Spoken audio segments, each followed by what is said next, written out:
And so I guess my question is this: what are you looking at? What are you looking forward to? What are you looking into the future and expecting? Because if it's just as bleak as anyone that's around us in this world that doesn't know Christ, how are we supposed to have a different countenance, a different spirit, a different expectation from the future? I'll tell you something amazing about hope.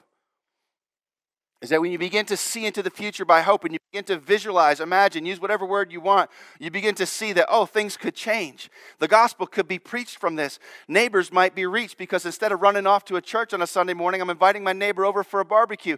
All these things, God can begin to reach this planet in a new and an amazing way if we just have an open heart to it. But if we don't look forward and see goodness and opportunity, we'll look forward with the same fear that the world looks forward with. Because if all we see is doom and gloom, guess what? Darkness brings fear. If you see a dark future, guess what? Everyone's afraid of the dark. Fear begins to be the thing that you look forward with, and at some point you're like, oh my goodness, let's just go back to the way it was.